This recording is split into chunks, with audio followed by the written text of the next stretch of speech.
Good morning! I'm Angelo Castro III. I'm Angela and we are the Castro. Happy Friday, everyone! We made it through the week and of course, alam natin it's a Friday because ang daming pagkain sarapan natin. Care of... Buddha's Belly. Yon, Buddha's Thank you, Belly. Marjorie Tan. Marjorie Of course, Tan. our favorite hakaw we have here. We have dim sum platter, buchi, Fried rice. and of course, meron siyang pa-surprise na Tikoy. tikoy kasi malapit na mag-Chinese. May fried ano pa, fried dim sum pa. Oo. Kanina before we start the show, kumakain na tayo. Ayan, wala na yung plato namin. Pasensya na, napakain na kami. Busog So, na kami. we couldn't resist the aroma Sarap. pagbukas nila. Tsaka yung maanghang na ano tawag dito? Chili garlic. Chili garlic oil. Sarap-sarap. Dami tayong pag-uusapan today, di ba? May mga bagong balita about yung security guard na Oo. yung issue sa Sampaguita vendor and so much more. Tapos, of course, yesterday natapos yung Philippine and China's bilateral meeting. Diba? Anong pinag-usapan nila doon? Ayun, tsaka of course, meron pa tayong kakausapin mamaya sa Be Happy. Yes. And then also yung hopefully we'll get to discuss yung food security issues ng Yes, Philippines. oo. Yeah. Anyway, we're serving you news in a countdown. All that before your second cup of coffee. This is brunch. Now let's start off our countdown with a viral incident. The security guard caught in a viral video forcibly shooing away a young Sampaguita vendor outside a mall in Mandaluyong has been dismissed. In the video, the guard is seen taking the girl's Sampaguita garlands and kicking her in the leg when she resisted. The mall management condemned the incident and confirmed the guard's dismissal. Meanwhile, the PNP Supervisory Office for Security and Investigation Agencies is now looking into the matter. If the guard is found to have abused his authority, he could lose his license. According to Police Lieutenant Colonel Yudisa Gultiano, spokesperson for the PNP Civil Security Group, the guard may also face charges under Republic Act 7610, which protects children from abuse, exploitation, and discrimination. The DSWD will conduct a home visitation and counseling with the girl's parents. Ayun. So, ay, hala. Excuse me. Atching lang ako. Atching lang yun. Oh my gosh. Anyway, so yun nga, na-viral yung video na yan yesterday. At talaga, you will see a lot of comments from our netizens saying, of course, na kahit ano pa yung mali na ginawa ng bata, hindi naman dapat nagre-result tayo sa violence. You have Plus, to be, he's in person in authority. No? Alam mo, may baril pa siya, di ba? So, ang magandang ginawa niya kasi may mga balita kasi sinabi na matagal na daw yan pinapaalis, ilang araw na daw na nandiyan dyan, hindi daw umaalis pabalik-balik. So, kaya parang nagkapikunan na sila. Pero we understand naman also sometimes kasi minsan, they can be a little, yung medyo makulit. But, ang point dyan, bata yan. Dapat ginagabayan Saka hindi mo. na dapat nag-result sa violence. Dapat nga tinuturuan ng, kunyari, at the very least, turuan ng guard ng maayos na umuwi ka kasi bawal dito. Di ba? I-explain it to the child na ginagawa ko rin trabaho ko. Di ba? You don't show them discipline with violence. Kasi actually, yung she's trying to have a living lang naman by selling Sampaguita. Gusto lang niya kumita. Actually, our team from sa News 5 naman, they went daw dun sa school kung saan yung bata supposedly nag-aaral. And they found out na hindi na siya dun naka-enroll. Matagal na siguro. Hindi na siya nag-aaral dun. Nag-uniform lang siguro siya because it adds sometimes when they sell Sampaguita, yung optics ng nag-aaral pa rin, naaantig yung mga tao sa bibili. Just going back to sa sinabi ko na matagal na nagkakaroon ng inkwento itong mga ilang araw na ito between the guard and the kid. So, ang ginawa na lang sana ng guard, di ba, dapat sa protocol nila yon, tignan nila upon their investigation, is to report it to the authorities. Like, sa, supervisor niya. And then the supervisor will report it to DSWD. Para kunin yung bata. Oo. Kesa mag-ano tayo dyan. Kasi dami talagang nagalit. Dahil, di ba, sinira pa ng guard yung Sampaguita na tinitinda niya. Di ba, at least she's not begging. Oo. Kasi bawal ng begging. She's trying to sell. Oo. Kaya yun na lang. Kaso bawal daw kasi doon sa lugar na yan. Pero still, like what we've been saying, bawal na, wag naman natin mag-result sa violence. Kasi bata yan, kasi turuan mo yan ng maayos. Exactly. Now, we continue with our countdown. Next in our countdown, the remains of OFW Jenny Alvarado have been repatriated to the Philippines. Her remains were supposed to arrive last January 10, but a wrong cadaver was sent to the family. The cadaver was switched with that of a Nepali worker, which was already returned to Kuwait.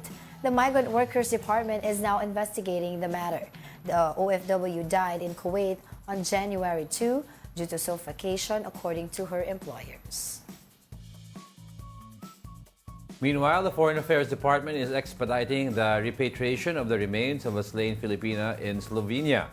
The DFA said they are working on the immediate repatriation of the remains of Marbil Facturan Kokjancic. Facturan was killed in Slovenia during the holidays last month. She reportedly died from multiple stab wounds following an argument with her husband, whom she had met on social media in February 2024. The Slovenian national is now under the custody of authorities. Yun, yung pinagdududahan nilang suspect is the husband. Oo, yun yung So, kasama. jealousy Ano, daw. parang, oo. In a fit of jealousy and argument daw, supposedly Parang may nabasa rin ako supposedly, before na parang sinasabi na may mental issue din yung Yung lalaki? husband. Ah, Oo, okay. hindi ko lang alam kung Yan ano. ang mahirap dyan kasi nagpakasal ka agad. When they met, tapos siguro, mental oo, issue hindi sila pala. masyado magkakilala. Oo. They met daw on Pero of course, FB. justice for our Filipina, di ba, our kababayan, because di ba, no matter what the circumstances, dapat hindi nagre-result nga sa violence tulad ng ating napag-usapan kanina. Doon naman sa going back, doon sa may, yung ano natin, OFW naman natin from Kuwait, na finally, nandito na Yung tamang cadaver. tamang cadaver, yung nanay ng mga biktima, nanay ng mga anak niya. That Sabi, is, na-trauma nga daw sila kasi the first time na nangyari na dumating dito mali pala, di ba? Lahat daw ng emotions nila na ibuhos na nila doon. Yeah, we were talking about it the other day na Oo. siyempre ready ka na umiiyak ka na, nagwawala ka na dahil nanay mo nandyan eh. Pagbukas mo, wow, hindi pala. Oo. Diba? Not so, So they're traumatic. investigating nga yung nangyari. Kung dun sa mga nagtatanong bakit namatay yung OFW, pati yung isa pang worker nga, yung Nepali worker. Supposedly daw, Suffocation. suffocation due to charcoal inhalation. Oo. Now that area yung daw, heater daw yata na ginamit nila, charcoal. yung area na yan where the heater is being used, talagang may charcoal na naamoy daw. Pero yung to die of it, pero medyo nag-aano sila, they're investigating. nag-aalangan sila sa yung natural cause na death because of na inhalant charcoal because it's not enough for that to happen. So they want to take a look at it more. Pero mag-update naman ang DMW. Migrant workers are investigating. Alright, let's continue with our countdown. On our 8th spot, the Department of Health is pushing for a substantial increase in the country's hospital bed capacity. Health Secretary Ted Herbosa highlighted that on average, the Philippines has only 0.5 hospital beds for every 1,000 people. This ratio must be tripled to 1.5 beds per 1,000 people to meet healthcare demands effectively. The World Health Organization recommends a ratio of 20 hospital beds for 10,000 people, which equates to 2 beds per 1,000 people in a country. A 2022 report by the Philippine Institute for Development Studies revealed that many provinces, particularly in Mindanao, face severe hospital bed shortages with bed densities below the national average. Now we are joined by Dr. Jose De Grano, the President of Private Hospital Associations of the Philippines, or PHAPI, to discuss this matter. Thank you for joining us again. Good morning po. Doc, nakamute po kayo. We can't hear you. Yes. There you Okay. go. And, Better. Good morning, Ma'am Angela and Sir Diego, Angelo. yeah, And yeah. sa ating po manonood. Opo. yeah, thank you again, Doc, for joining us. Let's get right to it po. Ano ba po ang pangunahing dahilan na medyong kulang daw ang hospital beds natin as per our last report here in the Philippines? In our part po sa mga pribadong hospitals, I think the main problem is lack of nurses pa rin. Kasi okay. pag kulang po ang nurses, siyempre po, halimbawa 100 beds kayo at kailangan mo yung 120 nurses, kung 100 lang po ang nurses nyo, hindi kayo pwedeng mag-open ng ganung kadaming number of beds. So in other words po, para maklaro lang po, minsan yung mga ibang hospital before they even open operation sila, titignan nila ilan ang kaya nilang ma-hire na nurses bago nila ma-determine yung bed capacity. Yes po, kasi alam niyo po, ngayon yung mga nurses natin dati po ang isang nurse kayang 25 pasyente. Ngayon po, nagreklamo na po sila pag dumating na 8 pasyente ang hana-handle nila. Okay. But according to our report po, no, ang sabi po nila, in which I know, alam nyo na naman din po ito, yung WHO no, recommends or ang standard po for WHO ay 20 hospital beds per 10,000 people. So that equates 2 beds per 1,000 people. And I understand you said also that one of the main factors is also yung Nurses. kakulangan ng healthcare workers. But how are we going to address this both? Kasi Well, definitely may mahirap kakulangan. pong isabihin kaagad na mariresolve natin yan. Ano? Ang nagiging problem po right now, of course, are the salaries, especially of our nurses. Ano? Kailangan pong pantayan natin kung ano binibigay ng government na 35,000 a month. And hindi lahat pong mga pribadong hospitals ay kaya yung gawin. Ano? Yung maliliit pong hospital talagang mahihirapan sila kasi siyempre very limited ang mga services na ibinibigay nila at pwedeng pagkunan ng pangsweldo sa ating mga empleyado po. Right. And this was a situation, I think, if I can remember it correctly, even before and during the pandemic, yung kakulangan po ng hospital beds and of course yung healthcare workers. So, ano po ba yung nakikita nyo na from then on, ano po yung pinakamagandang gawin natin to move forward? Well, siguro matulungan alam niyo po, ang private hospitals hindi kami subsidized ng government. Right. Ano? So, ibig sabihin lahat po naming pansweldo, panggastos ay nanggagaling po sa mga income na na-generate namin sa aming hospital services. Ngayon, kung tutulungan po kami ng government, especially po sa pagsusweldo natin sa ating mga empleyado, especially ang mga nurses, para mapataas pa po natin ang pagbibigay ng sweldo sa kanila, at hindi sila umalis sa atin, ay palagay ko po mas magandang incentive yon para mag-stay sila dito at hindi na sila magbalak lumabas ng bansa. So, Doc, parang babalik tayo sa question. I'd like to know, we were talking about this the other time, may impact po ba ang kabagalan ng PhilHealth sa pagbabayad sa pagiging apprehensive ng mga hospital na damihan ng number of nurses? Mas lalo na, In Doc, a yung way. maliliit, yung maliliit na hospital. Posible po yan. Opo, in a way po. Kasi, siyempre, malaki pong portion din, especially doon sa mga medyo maliliit na hospital, na pag hindi po nakapagbayad kaagad ang PhilHealth, affected po ang kanilang tinatawag na operational expenses. Ano? Yung ginagamit po nila sa operations. Ano? Kung hindi agad maibabalik. Remember, ito pong PhilHealth benefits, yan po ina-advance po ng mga pribadong hospitals. Kaya kung hindi po agad yan may babalik sa ating mga hospitals, ay maaari pong mahirapan sila na ituloy yung operations nila pagka nagkulang po sila ng pambayad. Opo. Doc, since we're talking about healthcare workers, I want to ask you na rin po, taking this opportunity, about our Doctors to the Barrio, Doctor to the Barrio program, which is sinasabi din po nila na kulang na rin daw po ngayon, especially nga daw po sa mga rural areas. Can you tell us more about it? Well, yung sa Doctors to the Barrios po, yan project po ng Department of Government, Health.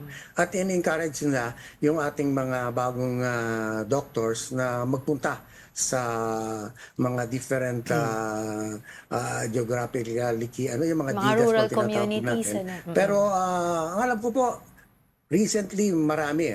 But of course, how do we encourage them? Of course, yun po ang palagay ko, kailangan natin tutukan yan para na sa ganun po, maengganyo natin itong ating mga bagong doktor na mag-service dito sa mga areas na kulang po ang manggagamot. At talaga pong totoo yan, na kulang po especially doon sa mga areas na yon.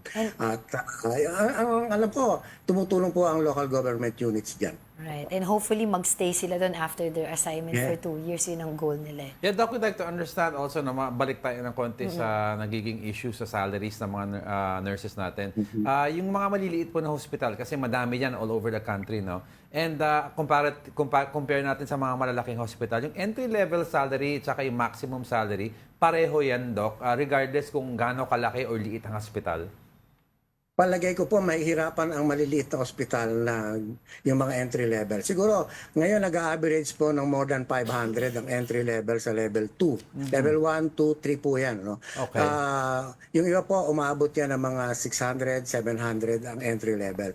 Pero sa mga maliliit pong hospital, kasi siyempre ang kanilang services na o-offer ay yung mga basic lang. Ano? Wala po silang tinatawag natin mga MRI, CT scan, etc. Yung malalaking diagnostic equipment na pwedeng pagmulan ng mga income ng ospital. So yung mga maliit pong hospital, hindi kaya palagay ko kakayanin na talagang napakalaki ng entry level po sa ating mga staff. Okay, Doc, and also I'd like to clarify kasi before the pandemic, I remember several reports have been coming out sa news na ang daming mga nurses natin na nag-aral at nag-graduate tapos bigla na lang makita nila mas malaki pa lang ang sweldo ng pagiging caregiver sa ibang bansa. Aalis na lang sila sa pagiging nurse para maging caregiver. Ano po ang sitwasyon natin with regards to that right now? Ganun po rin ba nangyayari, Doc?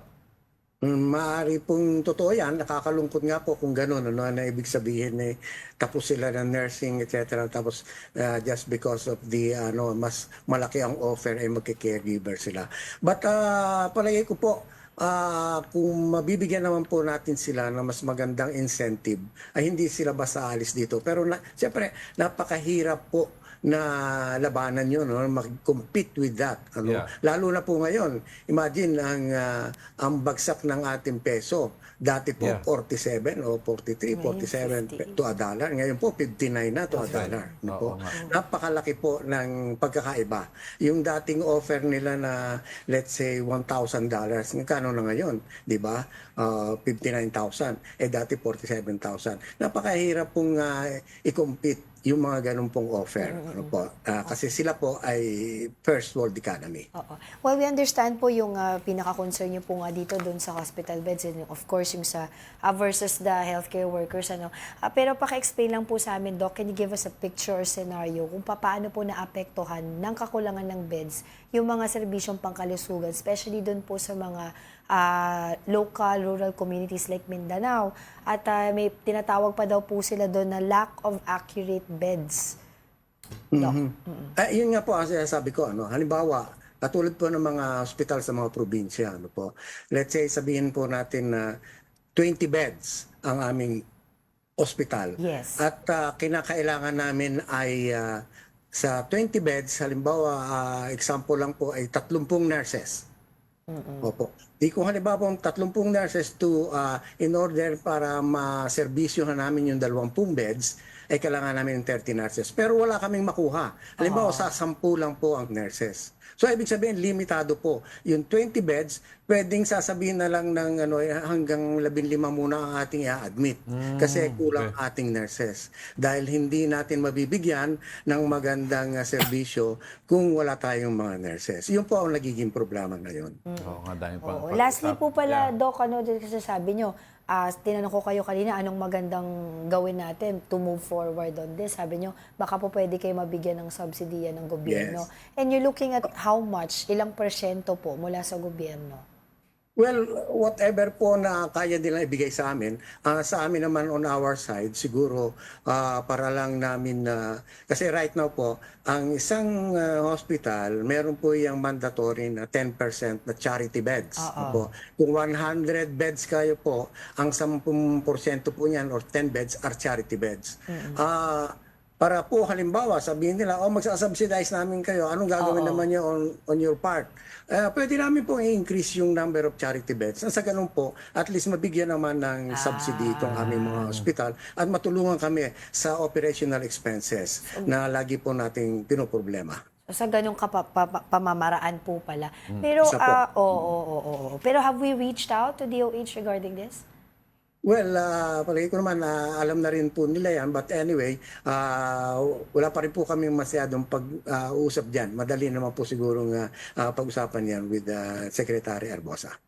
Alright. Okay, thank you for your time. That was Happy President Dr. Jose De Grano. Thank you po. Salamat po ulit sa pagkakataon. Good morning, Doc. Alright, coming up, the Philippines and China held a bilateral consultation meeting. Ano-ano kaya ang napag-usapan?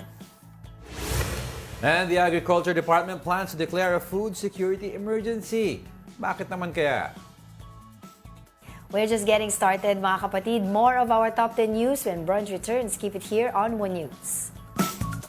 Good morning. You're still watching Brunch here on One News. Welcome back, Friday. Oo, thank you so much. Pabawas yung food, oh. Thank you so much kay Marjorie Tan ng Buddha's Belly for sending this food over. Hirap pag nakatakin. Oo, makikita. Kita ang tiyan. Batiin ko lang of course, bati portion tayo ngayon dito sa mga taga Facebook, no? We have Alex Fuentes, Mig Sebron, we have Ralph Domingo. Facebook yan, Facebook. Oh, hi Ralph, thank you. Si Sam Pokemon Go, naku, Oy. medyo mainit ang ulo ni Sam. Oh. Sa yung bata, tsaka yung Yung guard. sa guard, oo. Si Ate Hana, darling, thank you for watching. Nico Cabale, sabi niya happy brunch day na. Si Ronald Maxtay, tsaka si Summer Cabrera naman, sabi niya Friday. Ma'am Angel, sabi niya saludo daw siya for going through the week. Ang tibay ko daw. Baka sabihin ni ang mga tao, sino yung hindi na darling ni Angel? Hindi, ang pangalan Hannah po niyon, Darling. si Ate Hannah Darling. The Darling Darlings, apelido. yung family. Friend namin yun, friend namin Oo, yan. si Ate Mina Benales, Jessie Tita Mendez Esther family. Abaya, yan, nanood din sila. VJ, sino pa sa Ate Gringo. Ate And of course, Ay. Mother Earth. Oo, Yan. at- Tita Daisy, of course, Tito Naldi, at saka Kuya Jopet. Emilio. Yan si Emilio. Alright, let's move on. Bilang Pilipino, bilang Pilipino. Now, straight on to our top 7. The COMELEC has started the disposal of printed ballots for the 2025 midterm elections. The ballots were rendered useless by a temporary restraining order or TRO issued by the Supreme Court. The TRO stops the poll body from disqualifying former several aspirants from running. According to the COMELEC, the 6 million ballots that were already printed cost around 132 million pesos. This would also cause a delay in the printing, but the election will still proceed as scheduled. Medyo malaking Nako, pera laking yan. pera yan. Medyo malaking pera Kasi yan. sayang. the time that we interviewed Attorney Rex Laujanco, ang spokesperson ng COMELEC, hindi pa niya alam kung magkano yung lahat-lahat. Pero ang alam niya, 6 million ballots. Ito, 132 million Tapos pala. sabi niya, to reprint all of this will entail additional costs, which sabi niya, they're looking for right now. Pero that amount of money in times na medyo nagkakaproblema tayo sa mga ayuda, sa PhilHealth, medyo malaki-laki yan. Oo, may involuntary sayang. hunger tayo. Sayang. Meron tayong mga food security issues. Diba? Tapos So, 132 million. Because prior to all of this, you say when we spoke to COMELEC also, parang sinasabi nila, it's highly unlikely na mag-TRO. They expected siguro the TRO to come later on when the ballots were finished printing. Therefore, it would be rendered the issue moot and academic. Ang problema, dumating yung TRO ng maaga. Sa gitna ng pagpiprint. Oo, hindi nila na inaasahan yan. So, ngayon comes the discussion to move forward. Moving forward pala, parang what do we do now pag ganitong sitwasyon? Ay atras ba natin ang printing times next election? Para just in case there are candidates who are expected to file for a TRO and reconsideration. Or let's ask hindi mangyayari Supreme to. Court to issue their decision na medyo mas maaga. Naku, Diyos ko. Asahan mo pa yan because Supreme Court, ang daming nakadakit sa kanila niyan. oo. Nakaschedule, iilan lang ang mga justice dyan sa Supreme So Court, I diba? asked si Attorney Rex kung ano gagawin nila dito sa mga ballots Wala, na to. wala na yan. Wala na, sabi nila ilalagay sa warehouse and I think there's a schedule na tinitignan nila para Sinisira yan i-shred to in front of Sinisira yan. people, of course in front of the media, para mapakita na hindi na to pwede magamit kahit Oo, saan. kasi baka magkaroon ng issue at kung nag-leak to or may nagnakaw dito, baka magamit to sa Somewhere pagdadaya, di ba? So, yan ang iniiwasan natin ngayon. Oh, pero yun, proceed as planned pa daw. Medyo may delay, pero ganun talaga. Di ba? What else can you do? Mahirap din naman kasi ang trabaho ng COMELEC to predict all of this and number of candidates, ilan na magreklamo pag na-disqualify. Ay, nako. Pero yesterday, ba yun, if I'm not mistaken, officially na talaga nag-withdraw si former Governor Chavit Chavit Singson Singson. sa kanyang pagkakandidato bilang senador. Oo, this was after he had a bout with pneumonia. Tapos naramdaman niya na medyo mahina na ang Yeah. katawan niya. Actually, di ba, So hindi na siya makakasama dito sa next batch ng printing ng ballot. Actually, we were talking about this the other day na when he guested here. He was no longer the same Chavit that we're used to. Yeah. Yung macho, matikas, ang lakas. Di ba? Medyo ano na siya dito, nahihirapan na maglakad. So, sabi natin, parang iba si Manong Chavit ngayon. Iba, yun naman pala. Ilang taon na si Manong Chavit? Hindi ko rin 80, di ba? 80 ba siya? 80 plus na. Oo. Pero be vigilant pa rin kasi of course election period na. Oo. And marami tayong mga tinitignan. Inaantabayanan dyan of course yung mga vote buying at iba't iba pa. Okay? Oo. Alright. Na using apps. Ako. Alright, let's move on. Arriving on our sixth spot, a total of 6,327 checkpoints have been set up nationwide since January 12 as part of the election gun ban. Interior and Local Government Secretary John Vic Remulla stated that these checkpoints are part of strategic measures to ensure a peaceful and orderly election. The Philippine National Police has already confiscated 86 firearms, with 33 of them seized through checkpoints.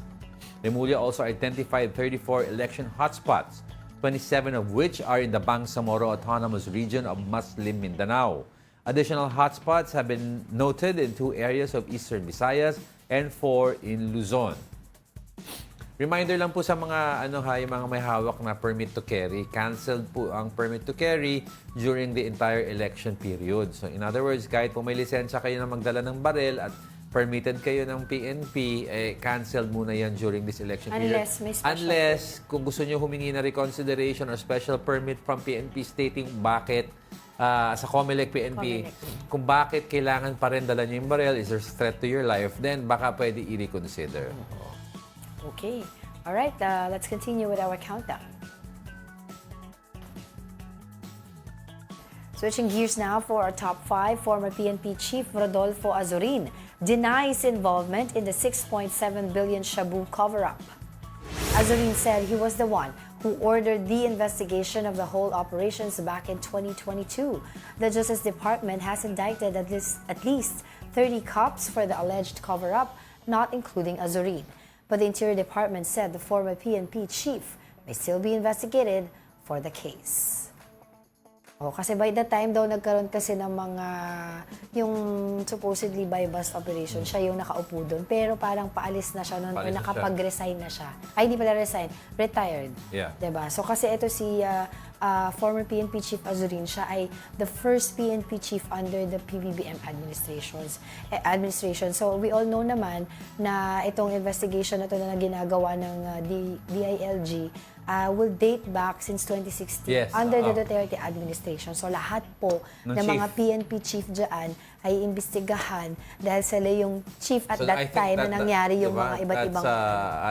first you have Bato de la Rosa, then you have Albayalde, you have El Yazar, you have the Bolsinas, di ba madami sila? Oo. So kasi particularly itong Shabu na to, yung by bus operation. Malaking ito, amount yan, supposedly, malaki yung amount nito.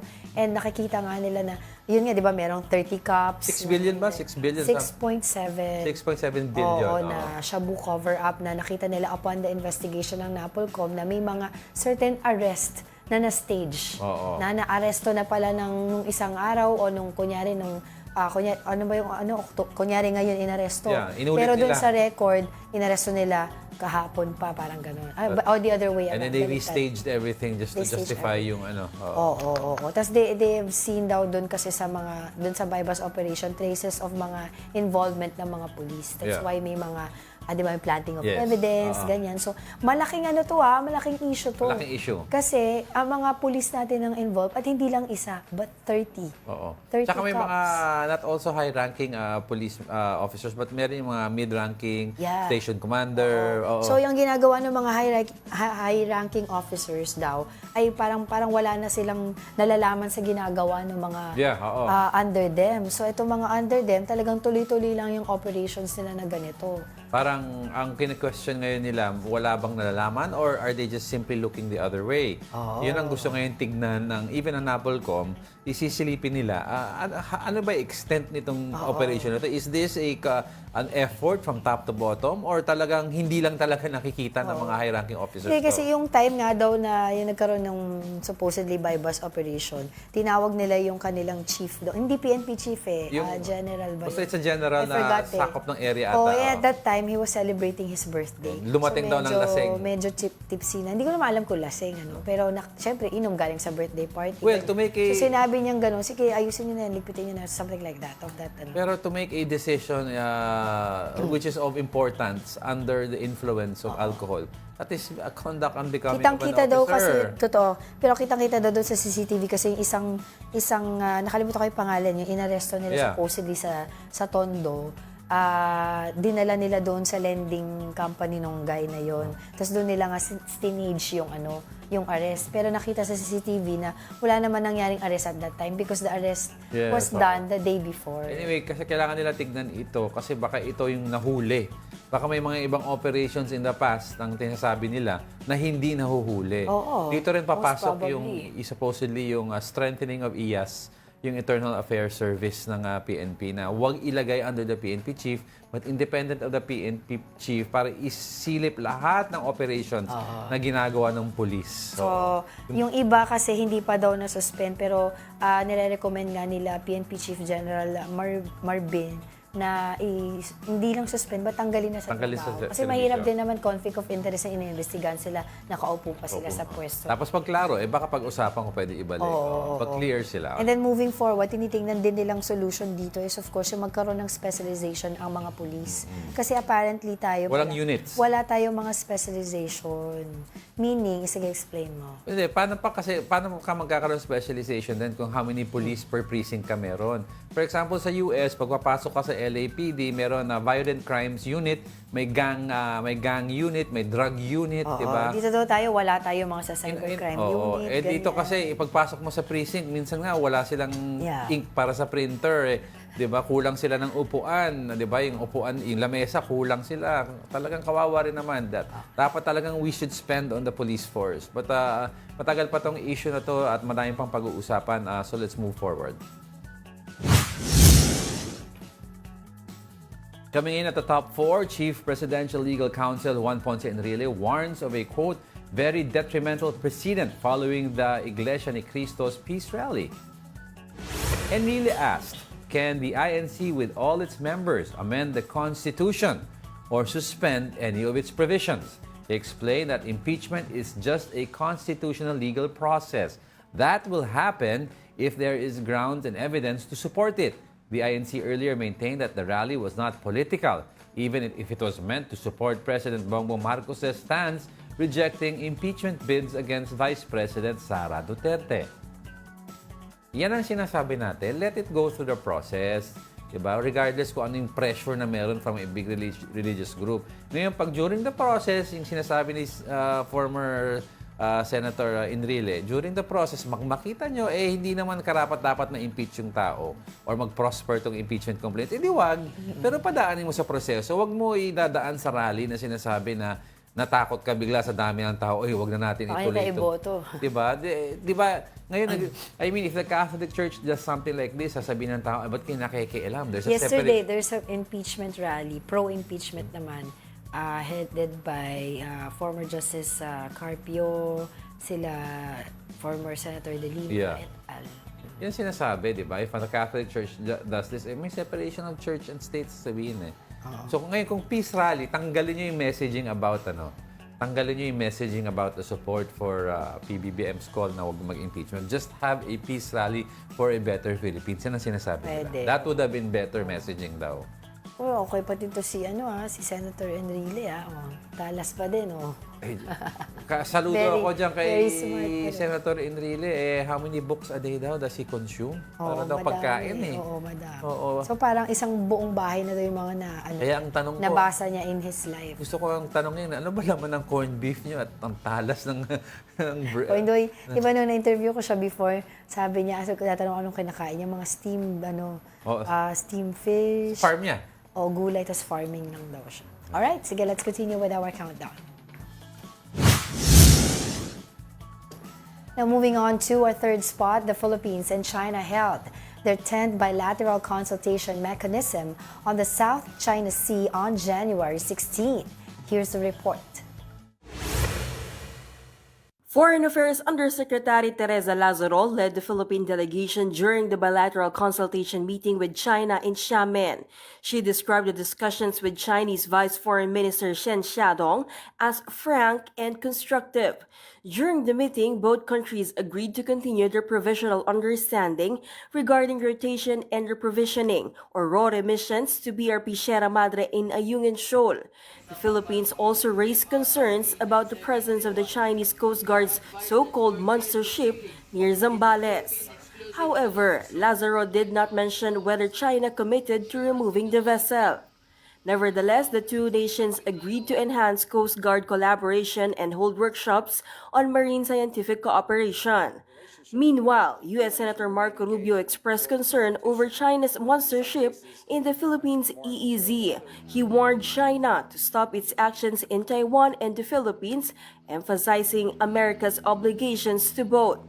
They are forcing us to take counteractions because we have commitments to the Philippines and we have commitments to Taiwan that we intend to keep. Massive ship that the Chinese have built that's like headed towards the Philippines, and the Philippines feels threatened by it, rightfully so. We've seen this on a daily basis with the harassment and so forth, but on a daily basis. If, God forbid, there is some miscommunication or some inadvertent conflict emerges there, and we have obligations to them, the impact that will have on the entire globe, the impact that it will have on the entire globe is enormous. For News 5, Camille Samonte, we are One News. So, Kasi anong sabi, klaseng- very strong yung mga words kasi ni Marco Rubio. As you remember, he is the nominee for Secretary of State, which is the counterpart of the Foreign Affairs Secretary. Yeah. So, yung policies na ni Trump, it's reflected through Marco Rubio. And very strong ang messaging ngayon ni Marco Rubio na eksakto ang words na ginamit niya. God forbid, kung may nangyaring miscommunication at nasaktan, I'm sorry, but the US has to help the Philippines, di ba? The question is, how will you help? Yun. Tsaka, explain din nila sa atin, itong sinasabi nilang China and PH agree to continue RORE mission, di ba? For Ayungin Shoal. Because anong klaseng agreement ito? The Tsaka- last time kasi na gusto ng China, kailangan magpaalam tayo sa kanila. So, meron bang ganong kasunduan that we need to make paalam again? Gusto ko rin i-clarify yung statement na sabihin nila mag-workshop ang China and Philippine Coast Guard together. Parang, okay, mag-workshop kayo, pero ano ang nasa likod ng utak ng mga both Coast Guard? Sino ang may sakop talaga sa area na yan? Is it South China Sea? To be able Is it to follow a certain West rule, Philippine dapat Sea? merong mangunguna para dun sa rule na Parang, yun. di ba, dalawang pamilya nag-aaway sa isang bahay. Sabihin ng pamilya A, akin yan. Sabihin ng pamilya B, akin yan. O, teka lang, mag-workshop muna tayo. Di ba? Paano tayo magtulungan? Pero, kayo ng bahay nga ito. Oo. Di ba? Yun ang tanong doon. Yun ang tanong Kasi doon. yun nga kaya nga sinasabi ko, di ba? Ay, continue nga. O sige, continue. Pero baka mamaya, sa likod nitong continue na to, kailangan pa natin magpaalam. Tsaka hindi na, ang tawag nila, hindi na ninja moves ang ginagawa ng China by putting small boats in our area. Malaking barko na nilagay nila. They're saying, saka wala- it's just like saying to the international community, hindi na kami nagtatago, amin ito. Oo. And then there's no also report, there's walang binabanggit, there's no mention of the monster ship. Kung tatanggalin ba nila to, di ba? Wala. Aalisin ba nito, o i-maintain nila to. I don't think na pag-usapan yun or hindi pa nila pinapalabas sa atin yung iba pang mga detalye. Oh, pero ano kudos sa Coast Guard natin. Medyo yung dalawang boat na pinadala natin, yung Coast Guard vessels that are biggest in our fleet. Medyo somewhat, I would not say contained, but medyo nade-deter daw ng konti ang movement nitong monster ship because dalawa sila nandun. Yes. At saka, sorry, balikan ko lang yung sa Rory Mission. Dun sa Rory Mission, ano pa? 'Di ba? Kasi baka mamaya, yun nga, pagkain lang yun, 'di ba? Tapos mamaya sasabihin nila, construction materials na naman yan, tapos hindi nila papapayagan. Alright. They have to define it. Ayusin nila yung pag-uusap. Don't go away because we're not done yet. May dalawa pa tayo. Stay with us. Welcome back. You're still watching Brunch here on One News. It's a Friday brunch episode. Of course, thank you very much to Buddha's Belly for sending over these yummy goodies. Diba? May hakaw, may siomai, dim sum platter, fried rice. Our favorite. Buchi, tikoy. Ay, busog. Busog Overload. Friday tayo. Alright, madami pa tayo pag-uusapan, so let's move on to the next. The Metropolitan Manila Development Authority, or MMDA, is proposing an adjustment in working hours for national government offices to ease traffic along major thoroughfares. Under the proposal, work hours in government offices should be from 7 a.m. to 5 p.m. MMDA Chairperson Romando Artes said they are working on submitting a report and recommendation to the President. Meanwhile, San Juan City Mayor and Metro Manila Council President Francis Zamora has expressed support for the proposal. Sa mga nagko-commute, malaki rin ang epekto dahil hindi po sila nakapapasabay doon po sa rush hour foot traffic ng nasa pribadong sektor. Meron na tayong traditional rush hour. Kung 1 hour ahead ka parate sa rush hour, you do not hit the peak of the volume of cars. So iwas ka ng isang oras, both sa pagpasok at pag-uwi. Now, to discuss this proposal, we have San Juan City Mayor and Metro Manila Council President Francis Zamora. Mayor, good morning. Thank you for joining us. Yes, good morning, and thank you for inviting me to your program. Alright, Mayor, let's start na po. Paano niyo po inaasahan na makakatulong tong adjustment natin sa work hours? Just how many ang nagtatrabaho po sa mga government offices natin? Okay, una sa lahat po, no, itong proposed adjustment ay isang bagay na nasubukan na ng local governments natin sa Metro Manila. Okay. So since last year, implement na po kami ng 7 a.m. to 4 p.m. work hours sa aming mga city hall. At nakita po namin na nakatulong po ito sa pagbawas ng traffic. At kahapon nga po sa aming Metro Manila Council meeting ay pinakita po ng Traffic Engineering Department ng NMDA ang data natin. So nakakita po tayo ng marked improvement.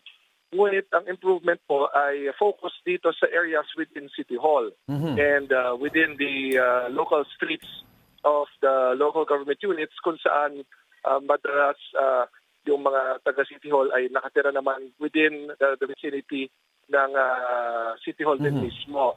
So, ang inaasahan po natin, kung ito po ay magagawa ng hindi lang ng mga city governments, ngunit pati ng mga national government agencies, kung saan more than 500,000 po ang empleyado ng ating national government agencies in Metro Manila, kung idagdag mo yan sa more than 200,000 naman ng mga employees din ng local government units in Metro Manila, ay ako po personally, naniniwala akong makakatulong po ito. Naabutan ko po yung tail end ng interview kanina bago nila ko pinatch. At yun din po ang aking sinasabi parate. Meron po tayong traditional rush hours. Yes, Yes. that's right. Yun po talaga yung biyahe ng mga tao, lalong-lalo na yung mga nagtatrabaho sa private sector. So kung iiwas po ng 1 hour yung biyahe ng mga tatrabaho naman sa gobyerno, that means hindi sasabay ang mga sasakyang ito doon sa mga papasok sa ating private sector. So malaking bagay na po yan. Yes, Both ways yan, both going to work and going home. yes, right. At hindi lang po sila, pati po yung mga magtatransact sa national government offices ay magbiyahe rin ng mas maaga. So That's right. you are now lessening the volume of vehicles that will ply the roads during rush hour. That is the rationale Right. of what we have done in the local government units. So, pinasi po natin yan sa ating karanasan since the middle of last year. Ngayon po, sinabi ni MMDA Chairman Don Artes kahapon sa aming pagpupulong na aaralin nila mabuti along with the other mayors because yesterday we were not complete, so he will get the evaluation also of the other mayors, how it has impacted their cities, at kung magkaroon na ho ng general consensus na i-recommend ito sa Presidente, ito po ay gagawin po ni Chairman Artes. So right now, naghihintay lang po tayo ng ano maging decision po ni Chairman Artes po ito. But what I can say is, here in San Juan, we have seen how it has helped lessen the traffic. Right. Hindi lang yung pag-lessen po ng traffic, no, yung pagbilis din po ng average speed ng vehicles. at yung travel time. So Right. lahat po yan inaral ng Traffic Engineering Department po ng NMDA. Pati po si Pasay City Mayor Emmy Calix Rubiano, kasama ko po Yeah. kahapon, nakakita rin sila ng improvement po in Pasay. So we will wait for Chairman Artes. Ayoko naman po siyang pangunahan. Hihintayin po natin kung ano maging recommendation po niya kay Pangulong Marcos. Right. Mayor, aside nga po dito sa San Juan and Pasay na ginawa na nga po itong adjusted work hours, which LGUs pa rin po ba? And also, are we also looking at some suggestions na aside from work hours, yung araw din bawasan like Monday to Thursday na lang for others na po pwede? Kasi nakita nga po natin yung adjustment, yung magandang naidulot nito, pero hindi pa naman daw po pangkalahatan. Your thoughts on that? Okay, sorry, hindi ko po nakuha masyado yung question niyo. Ang question niyo po is yung Yeah. work days naman. Are you asking about work days? Yes, kasi may iba pong Okay. magsasuggest na aside from work hours, baka daw po you can also look at the work days. Like instead of Monday to Friday, Monday to Thursday na lang. And others would be, let's say for example, work from home na lang. Actually, isa rin ho yan sa mga naging suggestions last year nung nagkaroon po ng traffic summit kung saan si Pangulong Marcos din mismo nga namuno po ng ating pagpupulong. So, yung Civil Service Commission po kasi natin, meron silang mga binabanggit na regulations sa kailangan sundin with regard to the number of hours na tinatrabaho ng ating mga kawani sa pamahalaan. No? So, let me get back to you in terms of that suggestion. Kasi minsan akong napag-usapan din po yan, no? Yung extended work hours, Yeah. pero 4 days lang. Diba? Oo, Para ang pwede total din. ng work hours ay ganun pa rin, yes. Para magkaroon ng isang araw na walang pasok sa gobyerno. So, yun po ay bagay na hindi pa natin nasusubukan talaga. I believe some offices implement some flexible work hours already, pero hindi pa yan general position ng ating mga opisina po sa gobyerno. Pero Mayor, you're also, ang dami kasing groups na nag-aral din daw po about yung traffic situations in most of the big cities, San Juan, Mandaluyong, yung center po ng EDSA yun about yung mga schools po na 8 a.m. at 7:30 po ang pasok. It's roughly daw, yung mga ito daw umaalis ng 5 at 4:30. Kaya minsan, kahit 5 a.m. po, minsan nagiging rush hour na daw, Mayor. Baka pwede rin daw pag-aralan if papayag yung ibang school na hindi sabay-sabay ang class hours nila. Yes, actually, that's a good suggestion. No? I will coordinate with Secretary Angara of the DepEd and see how we can possibly adjust this. Magandang suggestion po yan. Yeah. Alam nyo, wala namang pinagkaiba yan sa, di ba, pag Pasko, ang mga malls in-extend natin ang operations nila para yung mga nagmamall pag Pasko, pag uwi nila, mas late na ng konti. That's right. At hindi na rin sila sasabay sa rush hour. So basically, this is the same approach that we are trying to do. Meron tayo mga primary, secondary, tertiary roads na talagang dinadaanan ng kotse araw-araw. So kung mas spread out mo within the day, yung volume ng mga vehicles na dumadaan sa mga kaling ito, mas makakatulong. Kasi ngayon, sabay-sabay pag-rush hour. That's right. Kapag yung mga light hours naman, doon medyo maluwang na yung mga kalye. So we try to spread out the volume of cars within the whole day para yung mga traditional naman ng mga oras na medyo magaang ang traffic, doon naman dadaan yung ibang mga sasakyan. So, sige po, actually, that's a good suggestion. I can talk to Secretary Angara about it. All right. Thank you so much again for your time. That was San Juan City Mayor Francis Zamora. Thank you and happy weekend. Okay, thank you also. All right, let's continue with our countdown. Now on our top story, the Agriculture Department plans to declare a food security emergency for rice as prices of the staple grain remain stubbornly high. Here's a report. The Department of Agriculture is planning to declare a food security emergency. This as they acknowledge the continuous increase in prices of rice and other food items. The DA can make this declaration in the event of shortage in supply and exceptional surges in prices. Once in force, the National Food Authority will be permitted to release its rice reserves to the market. This could influence prices and hopefully make them cheaper. Agriculture Chief Francisco Chu Laurel, though, is still on the fence. But once it comes to my table, the chances is we will declare an event para ma-release namin yung stocks ng NFA. The NFA has around 300 to 400,000 sacks of rice that need to be sold. This supply has been in warehouses for at least 2 months. DA spokesperson Arnel De Mesa said they do not aim to send an alarmist message. The concept of having the resolution on food security emergency is related only to the capacity of NFA to sell its stock.